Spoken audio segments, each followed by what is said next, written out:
ملیح آبادی کا ہے۔ ایک کہانی وقت لکھے گا نئے مضمون کی، ایک کہانی وقت لکھے گا نئے مضمون کی، جس کی سرخی کو ضرورت ہے تمہارے خون کی۔ میں جناب شکیل دیانی صاحب سے گزارش و التماس کرتا ہوں کہ وہ ہم سب کے لیے ایک علمی خطاب میسر فرمائیں۔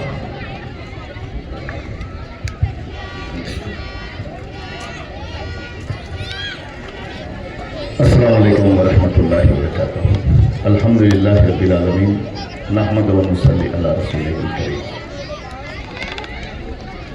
بیچ پر تشریف فرما بزرگوں اور نوجوان ساتھیوں اور پردہ نشی میری ماں و بہنوں، اور خاص کر یہاں کے جو سب سے اہم مہمان ہیں آج کے اسکول اسٹوڈنٹس۔ آج ہندوستان کی تاریخ کا سب سے بہترین دن 15 اگست یوم آزادی کے موقع پر ہم سب یہاں جمع ہوئے ہیں۔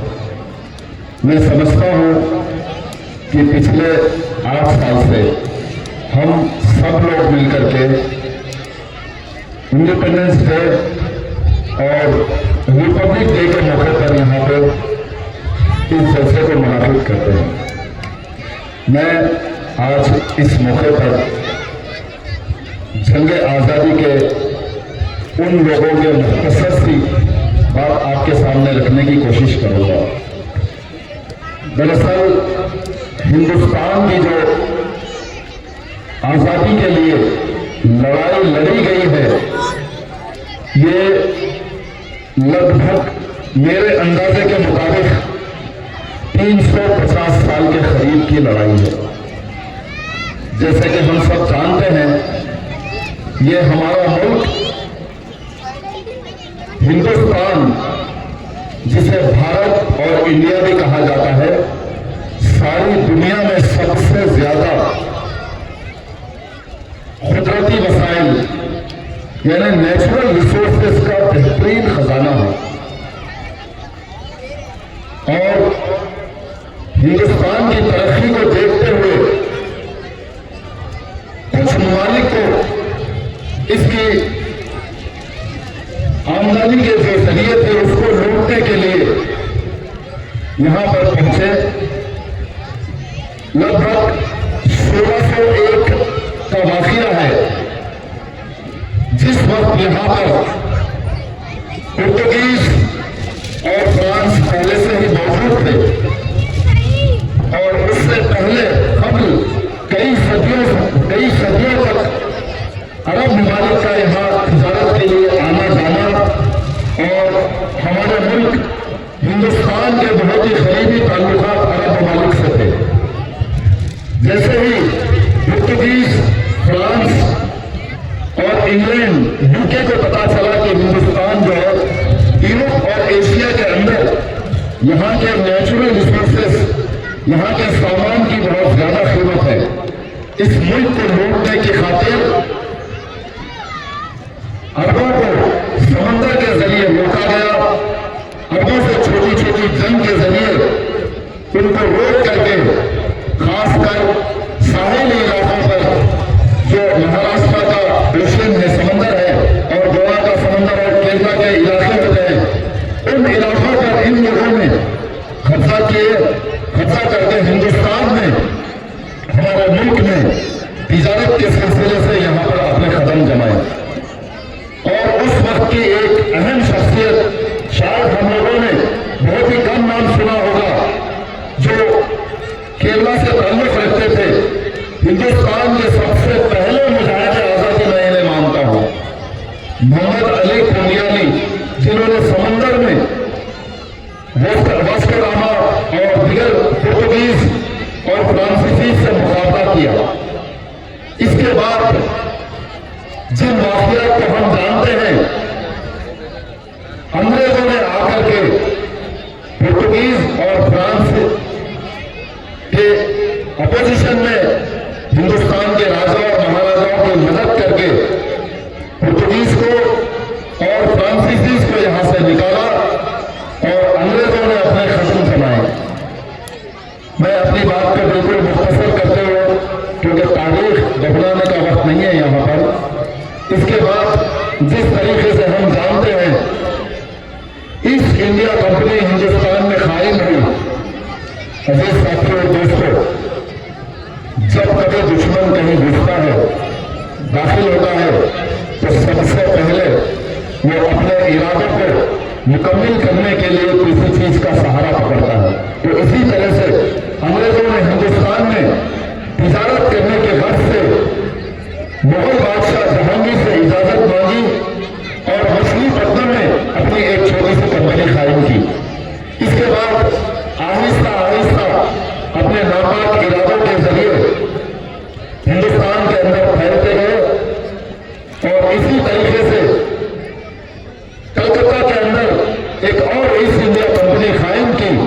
न सिर्फ तिजारत करते बल्कि अपनी ताकत का मुजाहरा करते और उस वक्त के जो भी नवाब या के पर कोई बादशाह होता तो उनसे जो है तिजारत के जरिए जो है उनकी हुकूमत को जो है हड़पना चाहते। तो इसी तरीके से हिंदुस्तान के अंदर जो सबसे बड़ी जंग लड़ी गई, उसके बाद 1757 में नवाब सिराजुद्दौला के जरिए बंगाल के अंदर एक जंग लड़ी गई। लगभग 2 या 3 जगहों के बाद नवाब सिराजुद्दौला शहीद हो गए। उस वक्त में हैदर अली का दौर था, जो टीपू सुल्तान के वालिद थे। हैदर अली ने अंग्रेजों की नियतों को जान लिया और आपने सबसे पहले अंग्रेजों से उसके बाद जंग लड़ी। जैसे ही हैदर अली का इंतकाल हो गया, मैसूर की ताकत, जिसे शेर मैसूर टीपू सुल्तान कहा जाता था, अंग्रेजों के साथ कई मरतबा मुकाबला किए और अंग्रेजों को जो है उनके इलाके को छोड़ने पर मजबूर कर दिया गया। लेकिन अफसोस, जब टीपू सुल्तान की ताकत का मुकाबला हुआ, टीपू सुल्तान ने सारी दुनिया में सबसे पहले जब मिसाइल का इस्तेमाल किया तो अंग्रेज परेशान हो गए और जंग मैदान छोड़ करके भागने लगे और मजबूर हो गए कि ये कौन सी टेक्नोलॉजी है कि जो टीपू सुल्तान की फौज इस्तेमाल करती है, जो लगभग 2 किलोमीटर 3 किलोमीटर दूर तक उनके फौज में जो है टीपू सुल्तान की लाइनें जाकर के फटते तो अंग्रेज जो है मैदान छोड़ करके भागने पर मजबूर होते। इसके बाद अफसोस मैं यहाँ पर ये कहना चाहूँगा, हिंदुस्तान की तारीख रही है, हमारी भी तारीख रही है, जब कभी जो है कोई अगर दुश्मन पर हावी होता है तो उनमें से एक गद्दार पैदा होता है। वो गद्दार जो है सारी फौज का जो है सौदा करके जो है हमारी फौज को जो है नुकसान पहुँचाता है, जो आज भी इसी की एक करीब सिलसिला जारी है। अजीज साथियों और दोस्तों, टीपू सुल्तान का दौर जैसे ही खत्म हुआ, टीपू सुल्तान को कत्ल कर दिया गया, हिंदुस्तान कमजोर होने लगा। इस वक्त के एक और बादशाह बहादुर शाह जफर का दौर था। इस वक्त में भी कई जंगें लड़ी गई, पहले के देश में लड़ाई और इसी तरीके से जो है मुल्क के अंदर कई जो तंजीमें वजूद में आई जो अंग्रेजों के खिलाफ लड़ती रही।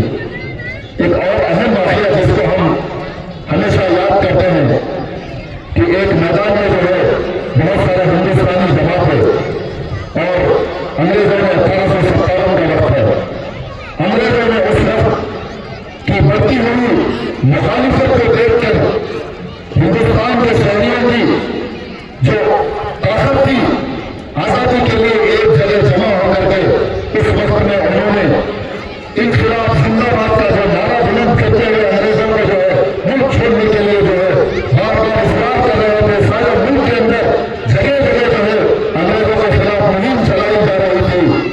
तो उस वक्त में अंग्रेजों ने हिंदुस्तानियों को डराने के खातिर हिंदुस्तान के शहरियों पर गोलियां चलाना शुरू कर दी और उस वक्त ये कहा गया अखबारों के अंदर कि लोग भागने लगे और हमला करने लगे। तब गोली चलाई गई, तब हमारे मुल्क के एक अजीम शख्सियत अब्दुल गफ्फार खान ने कहा कि कोई भी हिंदुस्तानी, कोई भी मुसलमान या कोई भी हिंदू मैदान छोड़ के नहीं भाग रहा था, सारे के सारे शहीदों को चेक किया गया तो किसी के भी पीठ पर गोली नहीं थी, याद रखिए, ये हमारी तारीख है, ये हिंदुस्तानियों की तारीख है। मुल्क को जिन्होंने आजादी दिलाई, उनका जज्बा था। जितने हजारों की तादाद में हमारे हिंदुस्तानी भाई शहीद हुए, सबने सीनों पर गोली खाई, किसी ने भी अपनी पीठ पर गोली नहीं खाई। अजीज साथियों और दोस्तों, याद करिए क्या मंजर था होगा, क्या किस तरीके की दहशत की होगी। सामने से अंग्रेज गोली चलाते तो हमारे हिंदुस्तानी जो है अपने सीनों को खोल करके अंग्रेजों के सामने खड़े होते, उनके सीनों को जो है चट्टान की तरह पेश किए और अपनी कुर्बानियां दी। उस वक्त में हजारों लोग शहीद हुए। अजीज साथियों और मेरी माँ और बहनों, याद कीजिए कैसे शोहर थे होंगे, कैसे बेटे थे उनके, जिन्होंने अपने घर बार को छोड़ करके किसी की परवाह किए बगैर हिंदुस्तान को आजादी दिलाने के खातिर अपनी जान, अपना माल, अपने बच्चों को तक, छोटे छोटे मासूम बच्चे भी उस वक्त में उनके साथ में थे। लेकिन अफसोस आज जो है हम उस वक्त को भुला दिए। और इसके बाद आजादी का जो आखिरी मरहला रहा है, जिसमें मशहूर शख्सियत महात्मा गांधी, जवाहरलाल नेहरू, अब्दुल कलाम आजाद और बहुत सारे लोगों ने अपनी कुर्बानियां दे करके लगभग 350 साल बाद हमारे मुल्क को आजादी मिली है। लेकिन अफसोस हमको समझना चाहिए, हमारे वो आबा अजदाद ने न सिर्फ ये लड़ाई एक जंग समझ करके लड़ी है, बल्कि अंग्रेजों का जो अहम मकसद था, वो चाहते थे कि हम जो है हिंदुस्तान के रहने वाले शहरियों को जो है गुलाम बना करके रखे, उनसे ज्यादा टैक्स ले, और जब कभी अंग्रेजों की हुकूमत जो कोई भी कानून लागू करती बिना छू उसको कबूल कर लिया जाए। उनका मकसद यही था कि हिंदुस्तान के शहरियों से जबरदस्ती ज्यादा टैक्स वसूल करते। जब कभी जिस किसी के भी बच्चा अगर उनके खिलाफ नजर आता या उनके खिलाफ कहीं पर कोई तहरीर करता या उनके खिलाफ कोई बयान देता, तो फौरन से उसे जेल की सलाखों के पीछे डाल देते या जो है बंदूक के जरिए उसे मार देते। और अगर कोई इल्मी शख्सियत, अगर कोई एडवोकेट या कोई आलिम दीन या कोई प्रोफेसर उनके खिलाफ तहरीर में हिस्सा लेता या एक नई तहरीर को वजूद में लाता, तो उसे जो है पेट के मुंह को बांध करके उसे उड़ा देते। अजीज साथियों दोस्तों, एक और तबका जिसे हम भुला नहीं सकते, लाखों की तादाद में आलिम दीन ने भी अपनी कुर्बानियां देकर के हमारे मुल्क को आजादी दिलाई है। क्या हम उनकी कुर्बानियों को फरामोश कर सकते? और मेरे माँ और बहनें, इसके अंदर ख्वातीन का भी बहुत बड़ा हिस्सा रहा है, जिसके अंदर जो है लक्ष्मीबाई है और जो है बेगम हजरत महल है, और इसी तरीके से जो है एक और जंगजू जो है हमेशा जंग के मैदान में अंग्रेजों से मुकाबला करती, जिसका नाम रजिया सुल्ताना है। क्या आप लोग जानते हैं सब क्या मर्द हजरात हिस्सा लिए हैं जंग की आजादी में भी? बहुत सारे हमारी माँ और बहनों ने भी हिंदुस्तान की जंग आजादी में हिस्सा लिया है। लेकिन अफसोस आज इसी जमीन पर, इसी मुल्क में हम जो है जोर सहते आ रहे हैं। मौजूदा ताकतें वही अंग्रेजी पॉलिसी, अंग्रेजों की पॉलिसी ला करके दोबारा आपको और हमको इसी तरीके से, जिस तरीके से अंग्रेजों ने हम पर जुल्म किए, वही जुल्म कर रहे हैं, वही दौर दोहराया जा रहा है। इसी तरीके से जिस तरीके से हमारी माँ और बहनों की इज्जतों के साथ खेला जाता था, आज भी हमारी बेटियों और बहनों के साथ इज्जतों के साथ खेला जा रहा है। उस वक्त में जिस तरीके से हमारे मासूम बच्चों को तालीम से दूर रखा जाता था, आज भी जो है हमारे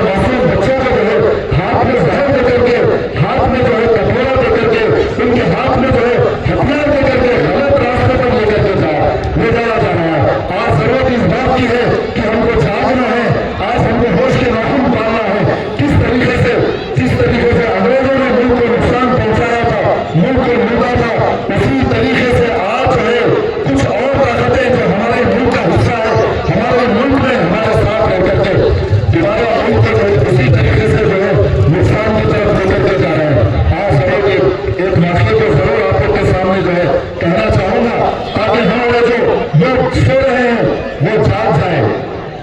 एक चाय बेचने वाला जो है मुल्क की भागदौड़ पकड़ा हुआ है, मुल्क की भागदौड़ संभाला हुआ है, और हमारे मुल्क के पढ़ा लिखा तबका, हमारे मुल्क के नौजवान इंजीनियरिंग करने के बावजूद अफसोस चाय बेचने पर मजबूर है। यही एक वाक़या आप लोग को जागने के लिए, आप लोग को समझने के लिए काफी है। और हम जानते हैं किस तरीके से हाल ही में देखा गया। मैं तो ये सियासी बात करने के लिए नहीं कर रहा हूँ, मेरा मकसद यही है कि हम जो हालात से अनजान हैं, हम ये समझ रहे हैं कि जो हालात कहीं और हो रहे हैं हमारे पास नहीं होंगे, ऐसा नहीं है। जिस तरीके से हमने देखा कि दिल्ली के अंदर स्टूडेंट्स के साथ जो बर्ताव किया गया है, यह मुल्क के लिए, मुल्क की तारीख के अंदर एक दर्दनाक दाग है। अजीज साथियों और दोस्तों, जागने की जरूरत है। इसी तरीके से हम समझते हैं कि कुछ अगर रेसलर है तो अगर रेसलर ये समझ जाएंगे कि हम स्पोर्ट्समैन हैं, हम भी बच जाएंगे, नामुमकिन है।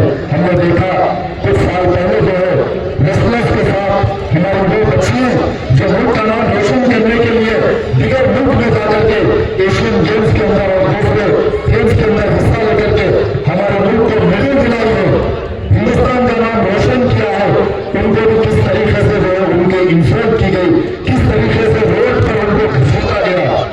तो मेरा सवाल है, क्या मुल्क चलाने वाले, क्या मौजूदा मुल्क के हुक्मरान जो बादशाह है, क्या वो अंग्रेजों से कम अपने काम अंजाम दे रहे हैं?